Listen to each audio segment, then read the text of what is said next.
Bismillahirrahmanirrahim. Assalamualaikum warahmatullahi wabarakatuh.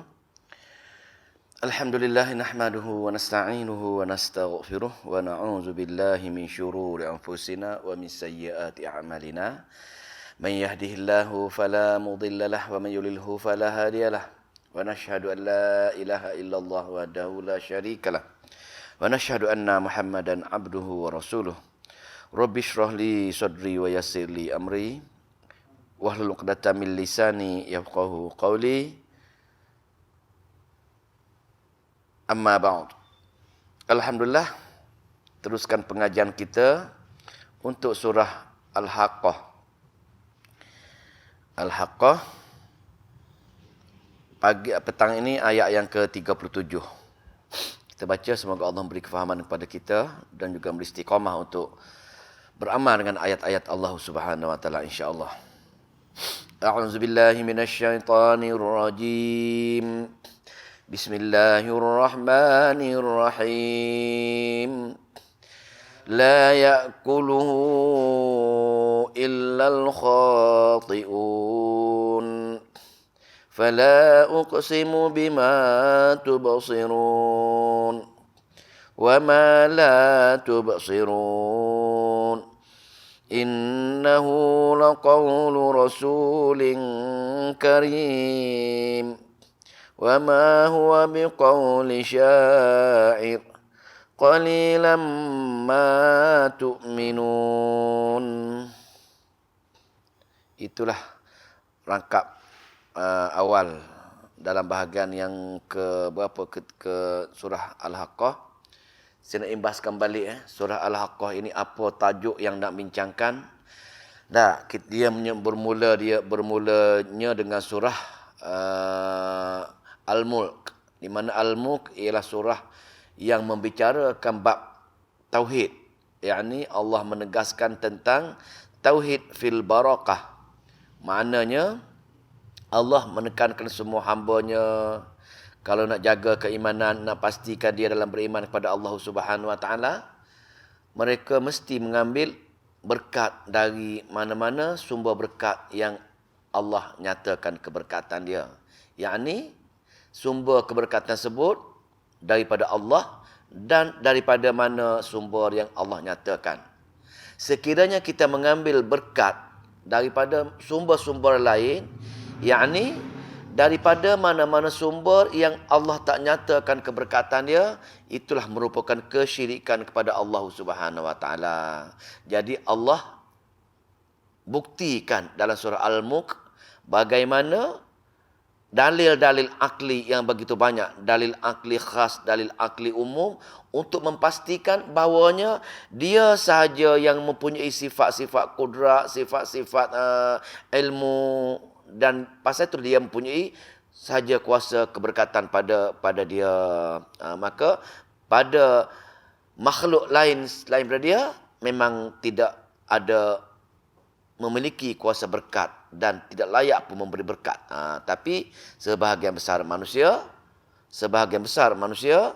mengambil sumber-sumber berkat daripada yang Allah tak nyatakan keberkatan dia. Dan dalam surah sebelum surah Al-Haqqah, selepas surah Al-Mulk, surah Al-Qalam.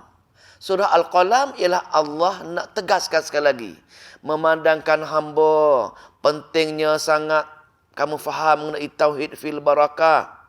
Maka kamu sikit pun tak boleh bertolak ansur dengan golongan-golongan yang sering mengambil syirik dalam keberkatan.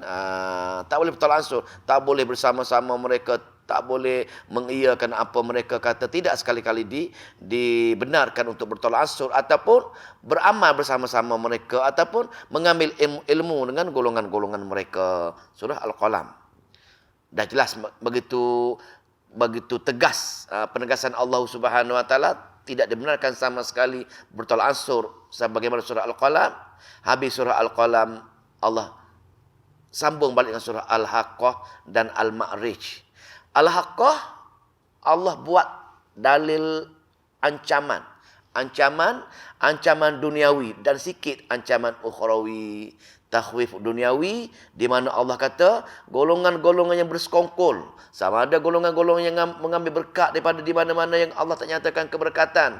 Ataupun syirik-syirik yang lain. Syirik dalam ibadah, syirik dalam minta bantuan dan pertolongan. Mereka buat juga.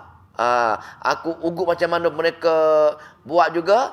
Maka ancaman-ancaman menunggu mereka ialah Allah kata dia dah hukum mereka itu dengan ancaman-ancaman sebagaimana kaum Ad, kaum Thamud, kaum Nabi Lut, kaum Fir'aun dan semua sekali kaum-kaum yang Allah ceritakan dalam permulaan surah Al-Haqqah. Maknanya dalil yang amat kuat, Allah ancam mereka dengan atas dunia lagi, Allah dah hukum mereka pergi di hari akhirat lebih-lebih teruk lagi. Di samping mengenai perkara-perkara takhwif ukhrawi atau duniawi, maka Allah selit juga dengan ancaman-ancaman akhirat yang berlaku. Dah kita tengok dah semalam bagaimana seksanya dalam neraka jahanam. Begitu juga dengan surah selepas surah Al-Haqqah, surah Al-Ma'arij. Surah Al-Ma'arij dia memberi pengkhususan untuk dalil-dalil bukti ancaman-ancaman akhirat. Lebih teruk lagi, telah pergi ke hari akhirat, ancaman Allah lebih teruk lagi. Itu surah Al-Ma'arij. Jadi Al-Haqqah kita dah tengok dah semalam bagaimana dengan takhwif ukhrawi Allah selitkan juga seksanya dalam neraka jahanam, di mana pada ayat yang seimbas pada ayat yang ke-35 ke 34, ada harta macam banyak dunia pun bersekongkol dengan ini, sekarang dia akan menyesal.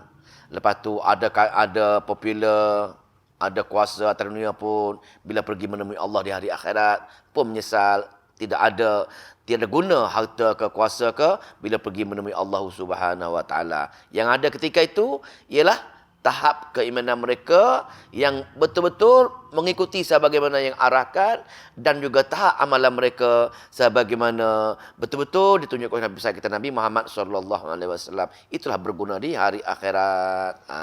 Maka ceritalah bagaimana hukuman dia. Tidak ada makan minum. Kecuali dia kata, kecuali pada ayat 36 tu, last sekali kita baca semalam, wala ta'amun illa min ghislin, dan tidak ada minuman bagi mereka, makanan bagi mereka kecuali ghislin. Ghislin ikut Ibn Abbas kata, dia kata darah dan nanah yang keluar daripada badan yang dibakar. Itu Ibn Abbas lah.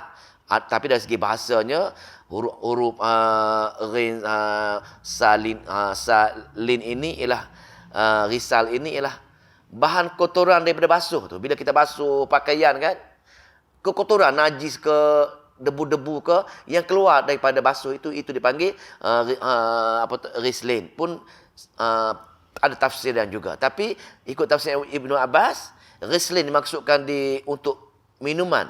Nak kata minuman bukan minuman. Nak kata makanan bukan makanan. Tapi Allah nak menghinakan. Nak menghinakan ahli neraka ini, tidak ada makanan dan minuman kecuali benda yang paling jijik. Benda nak tengok, nak bau pun tak larat. Nak pegang pun tak larat. Nak makan lagi tak larat. Untuk menghina, menjatuhkan maruah golongan-golongan neraka, maka tiada pilihan. Terpaksa juga kena minum, kena makan juga, walaupun nanah, darah yang bau-bau tak terkira busuknya. Itulah, maka seksa sangatlah. Maka ayat yang ke-37 kita baca sekejap tadi. La ya'kuluhu. Sepatutnya tidak ada orang makan benda tu pun. Kalau tidak terpaksa, tak layak dimakan pun, tak mampu dimakan pun. Illal khati'un. Kecuali orang yang betul-betul salah, betul-betul membuat dosa, tidak ada makanan ketika itu, maka hukum berdosa tersebutlah. Maka Allah paksa suruh makan juga darah dan nanah daripada dibakar oleh neraka jahanam. Kalau ikut tafsir kitab Jalalain, bukan tak Jalalain, Imam Razi Imam Razi dia kata al-khati'un ini ialah makanan yang orang yang melakukan kesyirikan, dosa kesyirikan yang terpaksa makan darah nanah dalam neraka jahanam tersebut. Habis satu bab takhwif ukhrawi sambung ayat semalam. Tajuk baru, ayat yang ke-38.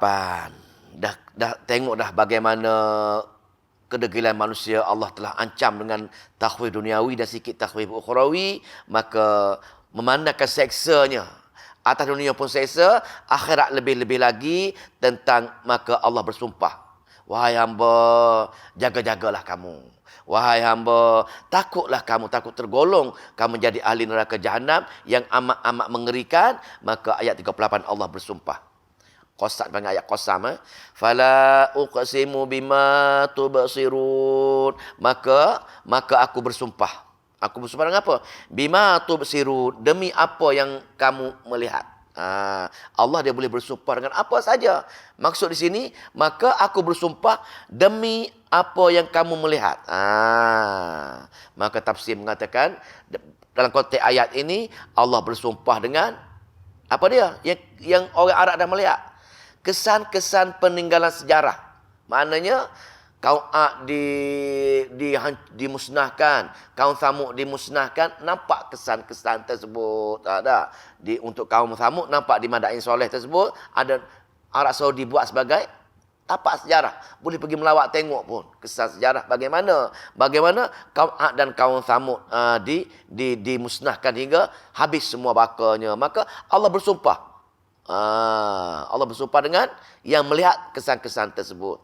Ada juga tafsir mengatakan Allah bersumpah dengan orang Arab melihat, yakni melihat kemuliaan, kehebatan Nabi kita Nabi Muhammad sallallahu alaihi wasallam. Boleh pakai semua tak kisah. Allah bersumpah dengan apa-apa benda yang manusia boleh tengok, sama ada kesan Allah musnah ke ataupun bersumpah tengok dengan Nabi kita Nabi Muhammad sallallahu alaihi wasallam. Lepas tu sumpah yang kedua, wa ma la tubsirun, mata kedai ke aku bersumpah juga dengan takdir dia dengan wa ma la tubsirun, yang kamu tak melihatnya. Apa dia kata tak melihat? Tak melihat dia azab-azab yang bakal menunggu kamu di hari akhirat. Di hari akhirat aku cerita azab, tahu azab kaum pernah minum air nanah dibakar, tapi kamu tak lihat. Pasal dia merupakan perkara-perkara gaib untuk sekarang ini, maka itulah bersumpah dengan ngerinya azab. Berhati-hatilah kamu wahai hamba. Maknanya bila Allah bersumpah, dua kalimah sumpah, bersumpah demi benda yang kamu lihat, demi yang kamu tak melihat. Nak ceritanya penting-penting sangatlah tajuk yang Allah ceritakan dalam surah Al-Haqqah ini. Maka untuk mengelakkan kita terjebak dalam kesyirikan mengambil barakah, ataupun kesyirikan dalam ibadah, ataupun kesyirikan dalam minta bantuan dan pertolongan, sebagai kita belajar surah-surah Hamim, maka Allah buat cara dia bagaimana nak atasi kesalahan-kesalahan, ataupun supaya kita berhati-hati supaya tidak terjebak ke lembah ancaman kehinaan dunia dan hari akhirat. Maka Allah buat jalan penyelesaian dia.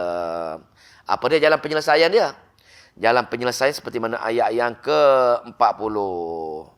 40 Innahu laqawlu rasulin karim. Sesungguhnya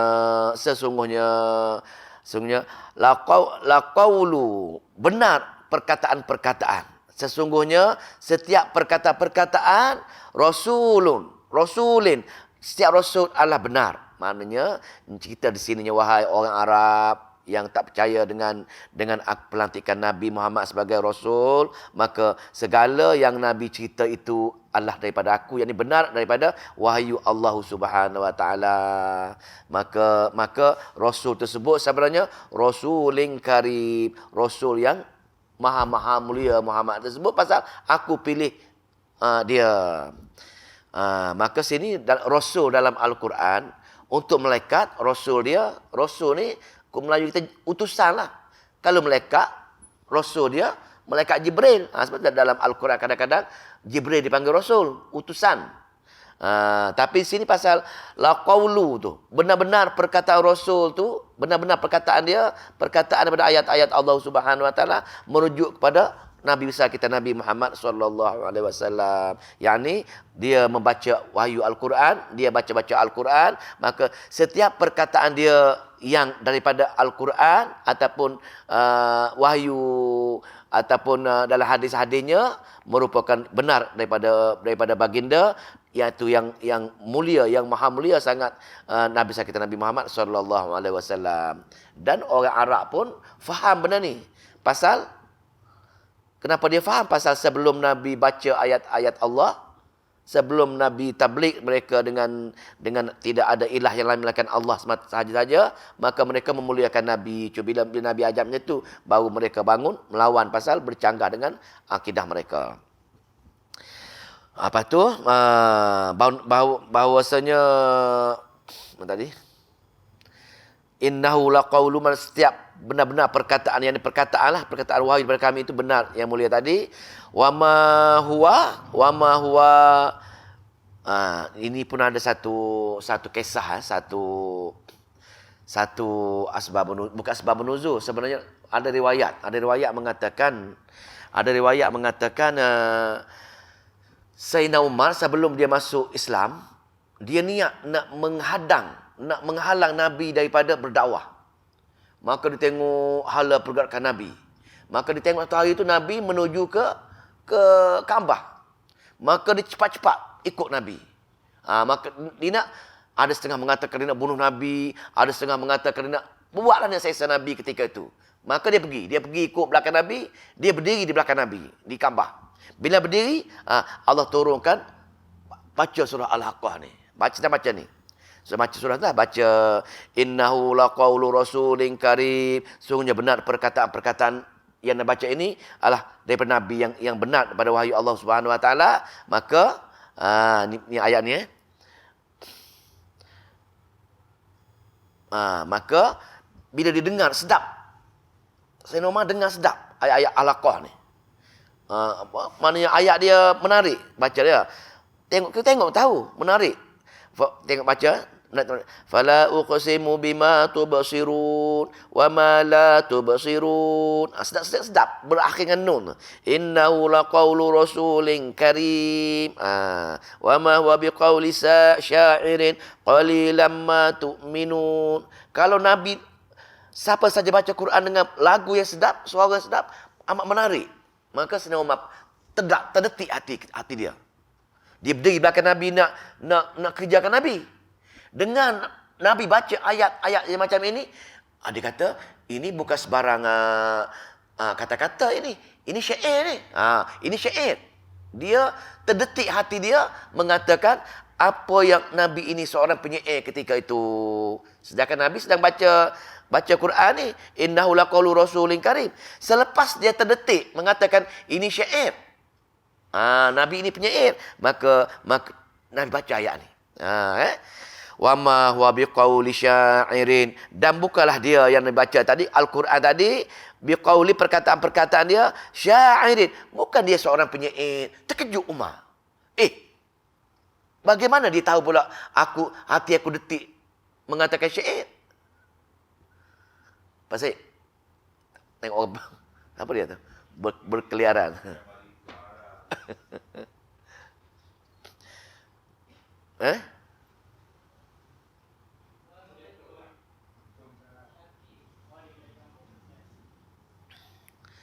Apa tu?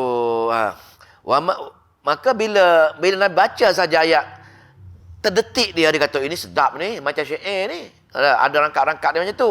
Maka terdetik macam tu, tiba-tiba Nabi terus baca ayat ni. Wa ma huwa biqauli sya'irin. Mana dia tahu hati aku? Dia rasa macam itu. Ini pelik kata ni. Qalilan ma tu'minu. Tapi amat sedikit orang yang mengikutinya, orang yang beriman. Sedangkan dia bukan syair. Maka dia kata, ini tak lain dan tak bukan ni. Dalam hati dia ni, dalam hati Umar. Ini tak lain bukan, ini dia ni mesti seorang bomoh ni. Dia kata macam tu pula. Dia kata, mana mungkin orang biasa tahu dalam hati aku? Aku terdetik kata dia syair, dia kata aku bukan syair. Ini dia kata orang ini mesti ahli sihir ataupun bomoh ataupun dukun. Dia terdetik saja, tiba-tiba Nak baca ayat ni pula. Wala biqauli kahin. Dia juga bukan kata perkataan seorang pawang, bukan dukun kahin. Bukannya ahli tenung nasib, bukannya bomoh dia ni. Lagi terkejut dia, lagi terkejut besarlah. Umar sebelum masuk Islam. Wala biqauli kahin. Dan bukanlah perkataan-perkataan Al-Quran yang dia baca itu ya dibaca oleh kahin, tukang tenung ataupun pawang ataupun dukun. Lagi terkejut. Walau bagaimanapun Allah kata qalilam ma tadhakkarun. Walaupun dia bukannya daripada bomoh, daripada bukan dukun, daripada dia daripada Allah Subhanahu Wa Taala, tetapi sebenarnya amat sedikit orang yang ambil pengajaran daripadanya. Maka bila dengar dua kali terkejut itu, maka dia pun tak jadi nak buat nabi, dia pun belah daripada nabi. Itulah kisah Umar. Jadi kesan daripada sini, kesan daripada Sayyidina Umar dah dengar dah nak baca ayat yang seumpama ini, maka dia meresap dalam diri dia tentang kehebatan Al-Quran, kehebatan Nabi Muhammad SAW. Bila asbab saja benda sekali lagi yang dia nak pergi kejar adik dia tu yang sedang mengaji tadi, dia marah tadi, sebenarnya dah ada dah hidayah, inabah daripada Allah Subhanahu Wa Taala, daripada kisah surah Al-Haqqah ini. Okey, jelas jelas sekali perkara-perkara macam ini. Itu kita baca kisah Sayyidina Umar lah. Cuma kita tengok refer balik Tengok balik penerangan dia. Tengok balik penerangan dia. Quran bukanlah syair tapi sedap bila baca. Mana orang baca berlagu dengan makhraj yang betul, dengan nahwu yang betul, amat-amat menarik baca Quran ni. Sebab itu bila orang baca Quran ni, sebab tu bangsa lain, agama lain seronok dengar. Bukan sekat Quran saja orang azan. Orang azan di surau masjid tu, orang bangsa Buddha ke Hindu ke, dia syok dengar. Seronok dia dengar. Tapi apa yang dia tak suka? Orang agama lain, dia tak suka Quran ni bukan sebab dia baca tadi, baca sedap dengar. Macam nyanyi, macam lagu, sedap. Tetapi yang dia tak suka bila dia baca makna tu, itu yang dia tak suka. Betul orang Arab tak suka bukan kerana nada dia, tak kerana makna dia tadi bercanggah dengan akidah ataupun amalan-amalan dia orang. Pasal dia faham. Yang menjadi masalah orang kita ni, pasal dia tak faham Quran, apa yang nak marah dengan Al-Qurannya? Sebab tu dia mendustakan Al-Quran bukan kerana dia mendustakan makna, dia tahu makna. Tak mengaji tadabbur pun. Tapi dia tak suka dengan Al-Quran, dia mendusta Quran kerana dia tak faham Quran. Amalan-amalan dia tadi sebenarnya bercanggah dengan Al-Quran. Dia termasuk kategori mendustakan ayat-ayat Allah Subhanahu Wa Taala. Walaupun dia hormat dengan Al-Quran. Mana boleh orang kita Quran ni main-main. Kita nak pegang Quran pun tak bagi. Budak nak main Quran pun tak bagi. Quran letak kat bawah pun tak bagi. Dia akan letak seboleh-boleh Quran di tempat yang paling-paling tinggi. Pasal hormatnya, sayangnya, takutnya dengan Al-Quran. Tapi yang jadi isu, dia mendustakan benda yang paling sayang ini. Dia lupa yang akidah dia tadi bercanggah dengan Al-Quran. Dia tak tahu. Pasal dia kata syok sendiri. Oh, dah betul ni. Ini amalan tok nenek takkan salah. Ini semua orang amal macam ni takkan salah. Dia berprasangka. Dia hanya berprasangka setiap amalan yang orang lama ajar itu adalah semua betul, baik semua, dia kata. Sedangkan dia masuk kategori kalau bercanggah dengan akidah yang Allah jelaskan dalam Al-Quran dia, sebagai contoh, dia mengambil berkat daripada Allah yang tak nyatakan keberkatan, maka dia telah mendustakan ayat-ayat Allah Subhanahu Wa Taala. Allah kata syirik dalam mengambil berkat daripada mana-mana yang Allah tak nyatakan. Tiba-tiba dia ambil berkat daripada, nak minta sakti daripada mana-mana benda-benda ajaib ini. Dia telah mendustakan ayat-ayat Allah Subhanahu Wa Taala. Itu maksudnya. Nak kita cerita macam itulah. Allah nak ceritakan dalam ayat 38 hingga ayat akhir ini. Nak masuk syurga, tak nak masuk neraka, tidak ada cara. Allah cerita bab kehebatan dan kebesaran Al-Qurannya, yakni mesti difahami, barulah boleh beramal yang benar sebagaimana kehendak keredaan Allah Subhanahu Wa Taala. Walau bagaimanapun, dah ketika Sayyidina Umar pergi tengok Nabi dia kata sihir tadi, Allah kata, qalilam ma tu'minun. Sebahagian kecil saja orang yang nak beriman. Sikit saja nak beriman. Ada juga tafsir mengatakan, sikit nak beriman, sikit nak percaya, pertama. Yang kedua, tafsir yang kedua, sikit nak beriman ini ialah dia beriman sikit je. Yang sebagian besar, dia tidak beriman. Daripada mana? Dia hanya faham ayat 3 je. Qul huwallah, Al-Falaq, An-Nas. Maka dia beramal dengan qul tu je. Maka ayat-ayat yang lain 11 surah lain lagi dia tak baca, dia tak beramal. Maka nak ceritanya hanya sikit saja beriman dengan Allah Subhanahu wa taala. Qalilam ma tu'minun. Amat sikit saja orang beriman. Kat siapa? Dia beriman dengan hanya yang dia faham, yang dia baca tu saja. Kalau dia baca faham 3 surah yang beriman. Lagi sekali sebelah dia tak baca. Sebab tu kita dituntut sebelum kita pergi menemui Allah Subhanahu wa taala, tidak ada jalan ringkas. Kita perlu berusaha dengar semua kata-kata Allah dalam 114 surah daripada Al-Fatihah hingga An-Nas. Lepas tu bila Allah turunkan bila Sayyidina Umar duduk belakang Nabi tadi, dia terdetik hati dia, ini dia tahu hati aku ni, ini mesti ahli sihir ni, tenor ni. Maka wala biqauli kahin, maka dia bukannya bomoh, bukan pawang, bukan dukun, bukan tukang tenung, tapi dialah Rasul baca ayat-ayat kami. Wala bagaimana dia baca, dia bukan pada sekian-sekian tukang tenung apa tadi. Qalilam ma tadhakkarun. Amat sedikit juga yang boleh mengambil pelajaran. Tadi amat sedikit yang nak beriman. Ini amat sedikit saja yang boleh ambil pelajaran. Kenapa? Tak faham. Sama lagi. Berbalik asal balik kepada tidak faham Al-Quran menyebabkan mereka tak boleh ambil pengajaran juga. Ini yang kita baca ayat tazkirah tadi. Orang yang tak ambil pelajaran. Orang yang tak mengambil pelajaran daripada Al-Quran, Allah hukum dia dengan letak syaitan menjadi teman karib dia. Ni ulang balik. Hanya qalilan. Kecil ni sebagian besar lah syaitan menjadi teman karib dia. Saya ulanglah itu. Maka ketika tu sebelum Sayyidina Umar lari, ada ayat lagi ni. Dia pun heran. Daripada mana kalau macam itu Muhammad baca ayat-ayat Quran surah Al-Haqqah ni? Maka tu jawab Allah kata. Maka dia terkejut dia.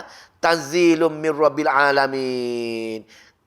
Turunnya wahai manusia, tanzilun, penurunan Al-Quran ini min rabbi, daripada Tuhan al-alamin, Tuhan seluruh sekian alam. Bila dia dengar kata-kata macam itu, maka dia pula berat lagi. Itu boleh jadi ni. Dia tak jadi niat dia nak mengenakan Nabi Muhammad sallallahu alaihi wasallam.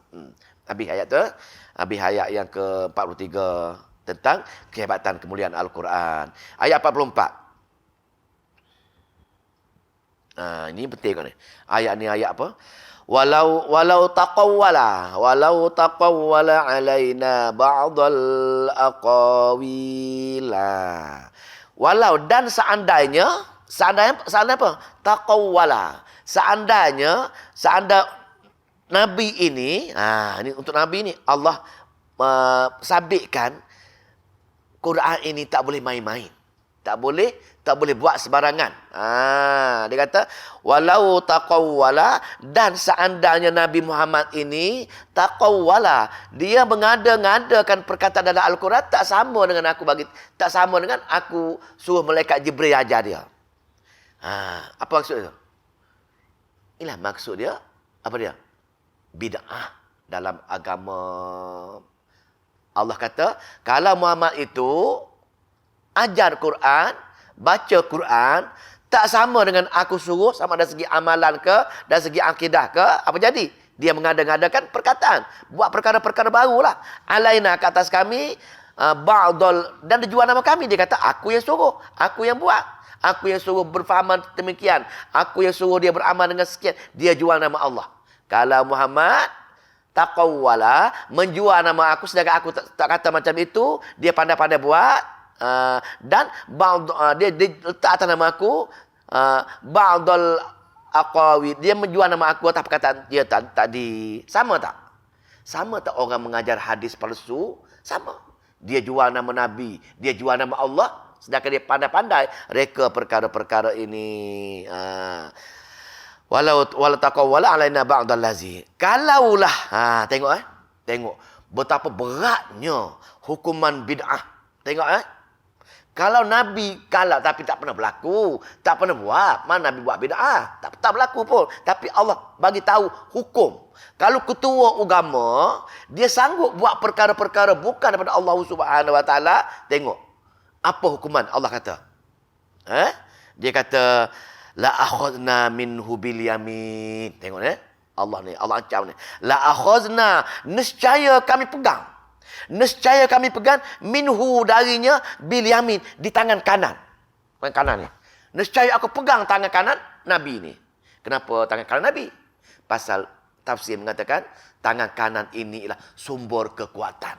Orang nak buat kerja, orang nak bertumbuk, semua guna tangan kanan. Maka Allah umpamakan kekuatan seseorang itu tangan kanan dia. Maka Allah kata, aku akan pegang tangan kanan dia. Aku akan sentap tangan kanan dia. Pasal apa? Pasal dia mengatakan, aku tak kata tapi dia kata. Lepas tu bukan setakat saja. Apa jadi? Summa laqata'na minhul watin. Kemudian kami potong. Kami potong apa? Minhul watin. Urat saraf ke jantung dia. Aku sentak segala urat saraf jantung dia. Maknanya, tafsir mengatakan ketika ini, urat saraf jantung itu terus ke leher. Maknanya, ada tafsir mengatakan, dia terus sembelih Nabi. Kalau Nabi buat bid'ah, yakni buat perkara-perkara yang Allah tak nyatakan, ketika itu juga Allah matikan Nabi tersebut. Apa jadi dengan umat Nabi yang buat bid'ah? Buat khurafat tak mati pun. Itu umat. Itu bukannya Nabi. Kalau Nabi nak jaga keoriginalan, ke benarnya agama ini, ketua tadi mesti dibunuh terlebih dahulu. Bila nak hukum si pelaku bid'ah pula? Ini pergi ke hari akhirat nanti. Mereka akan menerima hukuman sebagaimana yang teruklah, pengalaman lebih teruk. Nabi pun diancam macam ini, maka apatah lagi umat yang terang-terang buat perkara-perkara, beramal dengan hadis palsu, beramal dengan tafsir palsu, maka mereka akan menerima hukuman bila pergi menemui Allah Subhanahu Wa Taala. Allah kiaskan dengan kalau Nabi dia pun buat benda-benda yang Allah tak nyata, tapi dia kata Allah nyatakan, maka Allah akan bunuh dia ketika itu juga, tak kasih peluang hidup langsung ketika itu. Ayat macam ni, kalau kita tengok, letak kepada kita, kena jaga-jagalah. Jangan sekali kita suka mentafsir Al-Quran menggunakan akal, dan juga hadis-hadis yang tak tahu tahap hadis sebut. Maka jangan sekali kita sebarkan cerita-cerita mengenai kesahihan hadis tersebut. Cek sekarang banyak. Sekarang maklumat ada di hujung jari saja. Terima, cek dulu, baru boleh sebarkan. Pasal kita nak pahala sebarkan. Jadi pahala bertukar menjadi azab yang akan menimpa kita bila kita pandai-pandai menyebarkan berita-berita palsu daripada hadis-hadis palsu tadi. Maka ayat nak cerita ayat bid'ah lah. Ayat bid'ah ni bahaya ni. Lepas tu ayat yang mana tadi? 48. Nah, kita kena apa ayat ni? Cerita dengan orang bid'ah, kita kena baca ayat 46, 47. Kalau Nabi selari membuat bid'ah, Allah buat macam tu, apatah lagi orang yang umat. Tapi tak sekarang lah, akan dihukum kemudian. Ayat 48, wa innahu latazkiratul lil muttaqin. Dan sesungguhnya memandangkan, maka pasti Nabi itu cerita apa yang Jibril bagi tahu dia. Maka wa inna, dan sesungguhnya lana'lamu, kami amat-amat mengetahui. Kami amat-amat mengetahui dengan sempurna anna minkum, bahwasanya ada di antara kamu. Salah tu. Wa innahu, terlanggar tadi. Wa innahu, dan sesungguhnya La tazkirah tu Quran tadi yang kami tahu dia memang ori yang malaikat Jibril bagi tahu Nabi tadi, betul-betul sebagaimana yang Allah turunkan, begitu jugalah seperti mana malaikat Jibril bagi tahu Nabi, dan begitulah sempurnanya Nabi bagi tahu umat. Allah kata wa innahu latazkiratun, dan sungguh Quran itu benar-benar peringatan. Benar-benar peringatan. Sebab tu nak tahu peringatan ke tidak, kita kena faham. Kalau kita baca saja, apa nak ingatnya? Tak tahu apa nak ingat. Tak tahu apa Allah nak ancam. Tak tahu apa yang Allah nak bagi khabar gembira. Tak tahu. Maka benar-benar peringatan. La tazkirah tu benar peringatan untuk semua orang ke? Dia tengok kata lil muttaqin, untuk orang-orang yang nak bertakwa. Tu je. Kenapa untuk macam tu? Apa jadi pada orang lain? Apa jadi pada hamba Allah yang lain? Hamba Allah yang lain, Allah tak bagi hidayah untuk duduk dalam kelas-kelas memahami Al-Quran. Hanya yang bertakwa, Allah kata, peringatan hanya akan diperolehi oleh orang-orang yang nak bertakwa aja. Orang nak bertakwa ini ialah orang-orang yang masuk kelas-kelas, nak dengar dan nak faham apa pesanan Allah. Apa arahan Allah? Apa larangan Allah? Bukan hanya sedikit saja ayat tadi. Itu lil muttaqin, orang-orang yang nak bertakwa saja. Untung orang yang nak bertakwa. Apa definisi takwa? Saya sengaja lambat ni pasal nak tunggu pukul 7. Nak tunggu pukul 7, sikit lagi. Ayat nak habis dah. Apa takwa? Takwa ini ada pernah sekali. Ada hadis apa? Lupa hadis ni. Ubay sahabat Nabi, Ubay bin Ka'ab. Sayyidina Umar, Ubay bin Ka'ab ni sahabat rapat Rasulullah. Sayyidina Umar tanya Ubay. Tanya dia pun sahabat juga. Wahai Ubay, kamu tahu tak apa itu takwa? Tanya Umar. Umar kata, wahai Umar, takwa ni, nak tahu takwa ni senang je dia kata. Kamu pernah tak berjalan di jalan yang ada duri? Ingat tak? Lepas tu, Sayyidina Umar kata, pernah? Selalu pun.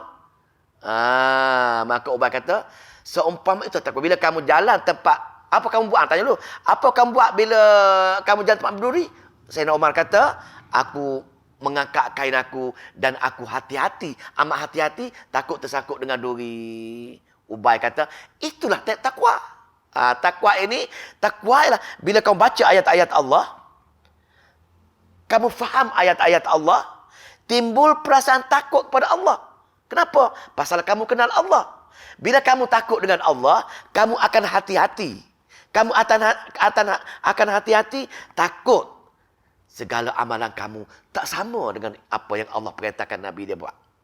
Takut akidah kamu tak sama dengan apa yang Allah perintahkan dalam kitab Al-Qurannya. Maka takwa ini ialah hati-hati dalam memahami Al-Quran, dalam beramal dengan Al-Quran, maknanya hati-hati betul-betul mengikut yang sahih sebagaimana yang ditunjukkan oleh Nabi besar kita Nabi Muhammad sallallahu alaihi wasallam. Jadi itulah orang yang takwa. Ada orang takut nak pergi hari akhirat, hati-hati takut ada dosa tak terima, maka orang ni saja yang Allah bagi hidayah untuk datang belajar, memahami, beramal dengan kitab Al-Qurannya. Sebahagian besar Allah tak bagi peluang. Untung kita, sangat-sangat beruntung mereka yang rasa seronok sangat bila boleh mendengar, memahami kitab-kitab Al-Quran. Bukan semua orang, hanya insan terpilih. Pasal apa? Pasal tak minat saja, syaitan masuk menjadi kawan karib dia. Minat saja, malaikat dah masuk duduk bersama-sama kita. Wa inna lama'in minkum mukadzibin, dan sungguh kami tahu bahawa kamu mendustakan Al-Quran. Maka yang tidak yang tak mengaji tadabbur, yang tak mengaji memahami tadi sebahagian besar tadi, maka sini Allah kata pasal dia tak faham Quran, amalan dia, akidah dia mesti bercanggah dengan Quran. Pasal amalan dia, akidah dia berdasarkan dia syak, tiru amalan orang, tak tahu, tidak ada dalil bukti, dia beramal saja, dia pegang saja, tak tahu daripada mana dalil ni buat ni. Maka Allah kata kami amat mengetahui. Mereka ya tak memahami Al-Quran tadi, tak memahami hadis tadi, kami amat mengetahui. Apa dia? Tengok ni. Anna minkum mukadzibin. Ada di antara kamu yang mendustakan ayat-ayat kami. Kita tanya, kita cakap dengan dia, kamu tak mengaji Quran, kamu mendustakan ayat. Marah dia. Dah. Mesti orang marah. Pasal dia tak faham. Dia tak faham konsep mendustakan ayat-ayat Allah. Dia kata, bila dia ada hormat dengan Al-Quran, jaga Al-Quran, letak Al-Quran tinggi, baca Quran, dia kata kami amat menyayangi Al-Quran. Tapi fahaman yang salah. Fahaman yang salah sebenarnya. Fahaman yang benar ialah faham Quran, beramal dengan Al-Quran, menyebar Al-Quran. Inilah tak ketandaan tidak mendustakan ayat-ayat Allah Subhanahu Wa Taala. Memang betul ada segelintir manusia, golongan kafir tulen, kafir harbi, memang dia mendustakan ayat-ayat Allah. Itu untuk golongan kafir, untuk golongan mukmin tulen, untuk golongan mukmin muslimin, pendustaan mereka pasal mereka mereka anggap remeh ayat-ayat Allah Subhanahu Wa Taala. Al-Quran sebagai neraca, Al-Quran sebagai apa-apa semua, mereka anggap remeh. Lepas tu, tengok ayat 50. Wa innahu lahasratun 'alal kafirin. Tengok Allah kata, penting. Wa innahu sesungguhnya Al-Quran ini yang kamu faham ini. Yang kamu faham ini, yang kamu tak belajar, Al-Quran yang kamu tak belajar ini, yang kamu tak memahaminya ini, lahasratun 'alal kafirin. Amat pasti mereka akan menyesal dia datang pergi menemui Allah di hari akhirat nanti. Sesungguhnya Al-Quran ini Allah merupakan benar-benar penyesalan. Lahasratun 'alal kafir, atas orang-orang yang engkar untuk belajar masa atas dunia. Jelas Allah kata. Sikit pun kita kena, tak boleh sanksi. Tak boleh sanksi kalau kita setakat baca saja, kita termasuk kategori orang yang akan menyesal bila pergi menemui Allah nanti. Wa innahu lahasratun 'alal kafirin. Al-Quran ini benar-benar menjadi penyesal kepada orang-orang yang engkar belajar masa atas dunia dahulu. Second last, wa innahu lahaqqul yakin. Dan Quran, tengok Allah cerita ni. Quran juga sesungguhnya Quran itu lahaqqu, benar-benar hak, benar-benar kebenaran. Kebenaran apa? Yang tulen. Bukan setakat kebenaran. Lahaqqul yakin, betul-betul yakin. Daripada mana kita dapat yakin kalau kita baca saja? Keyakinan akan datang bila mendengar berulang kali dan faham apa titah Allah, barulah yakin. Keyakinan kita setakat dengar orang cerita, tak yakin. Yakin bila kita tengok sendiri, macam tu berlaku. Tadi ada aksiden dekat Ampang. Tengok sendiri, baru betul-betul yakin. Kalau dengar orang cerita, mungkin dia temberang, mungkin dia nak bergurau. Itu. Tapi begitu dengan Al-Quran. Keyakinan Al-Quran ialah bila kita dengar orang baca Al-Quran, faham apa yang orang baca, dan berulang kali mendengar kata-kata Allah, maka keyakinan akan masuk.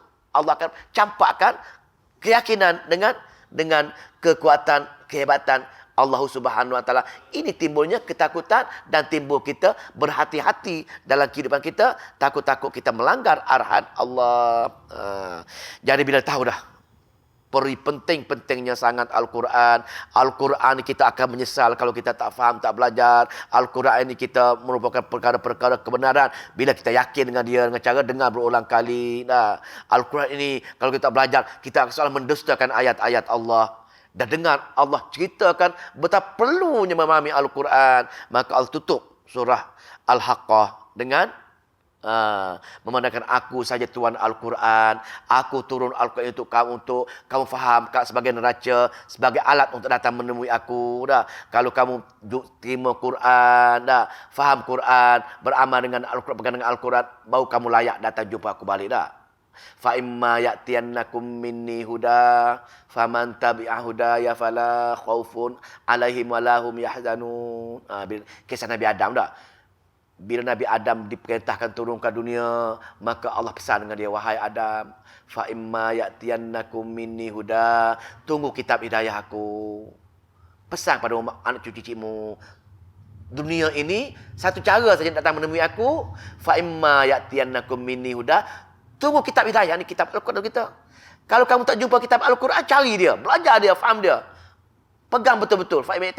Faman tabi'a huda. Faman tabi' huda. Mana-mana ikut betul-betul. Pegang betul-betul. Mana faham betul-betul Quran tersebut. Ya fala khaufun alaihim walahum yahzan. Baru kamu layak datang menemui aku di syurga. Tengok. Allah ancam. Allah bagi peringatan. Tok kita dan Nabi Adam. Pesan nak cuci kamu. Nak mari jumpa aku syurga. Tidak ada cara lain. Kecuali tunggu kita hidayah. Faham, pegang kita hidayah. Baru boleh datang jumpa aku balik. Maka cara dia, maka memandangkan pesan begitu sangat Allah tekankan untuk hamba dia supaya hamba dia masuk syurga. Maka penutup dia fasabbih. Maka Allah pun, wahai hamba, fasabbih, mensucikanlah akulah, pasal aku sahaja yang kamu nak jumpa. Kamu tak akan jumpa orang lain. Maka mensucilah aku. Tidak ada siapa-siapa yang kamu akan jumpa selepas kamu akan mati. Kamu pasti jumpa aku. Aku saja tempat kamu menemui. Padahal maha suci aku. Bismi, dengan keberkatan nama aku. Rabbika, keberkatan Tuhan kamu. Pasal apa? Aku saja yang ada sifat Al-Azim. Aku sifat yang maha agung. Tidak ada orang lain yang ada sifat macam aku. Memandang aku ini maha agung. Memandang aku ini maha suci. Kenapa lah wahai hamba, kamu agak-agak sambil lewa lagi nak belajar memahami, beramal dengan kitab-kitab kami yang kami ceritakan begitu mulia, begitu penting, begitu tak boleh ceritalah tentang kehebatan Quran. Salah satu kitab yang diperintahkan untuk kita betul-betul pegang, betul-betul beramal dengan kitab-kitab Al-Quran yang ada pada kita hari ini. Wallahu ta'ala alam. Jadi kita tutuplah, kita tutup kita punya tadabbur kita untuk tahun ni. Surah terakhir, surah Al-Haqqah. InsyaAllah ada masa tahun depan, kalau Allah panjang umur, semoga Allah beri umur kita dan memberi keberkatan untuk kita sama-sama lagi menduduki tadabbur kita di bulan Ramadan tahun depan untuk seumpama ini. Walau bagaimanapun, setiap 2 minggu kita ada buat kelas-kelas biasa. Dan setiap kelas biasa sepatutnya dengan apa ancaman yang sebegini rupa, sepatutnya kita berlumba-lumba. Kalau orang betul-betul yakin dengan nak masuk syurga kerana rahmat Allah Subhanahu Wa Taala, sepatutnya manusia dah berlumba-lumba untuk memberi tumpuan kepada belajar memahami Al-Quran. Wallahu taala alam. A'udzubillahi minasyaitonir rajim. Bismillahirrahmanirrahim. Allahumma salli wa sallim wa barik ala Muhammad. Allahumma faqihna fi din wa 'allimna ta'wil wa hdina ila sawa'is sabil. Allahumma fiqna lima tuhibbu wa tarda waj'al akhiratana khairan minal ula. Radina billahi rabbil islami dina wa bi Muhammadin nabiyya wa rasulah. Allahumma aj'al Qur'ana hujjatan lana ya arhamar rahimin. Wa la taj'al Qur'ana hujjatan alaina ya rabbal alamin. Rabbana atina fid dunya hasanah wa fil akhirati hasanah wa qina azabannar. Walhamdulillahi rabbil alamin. Assalamualaikum warahmatullahi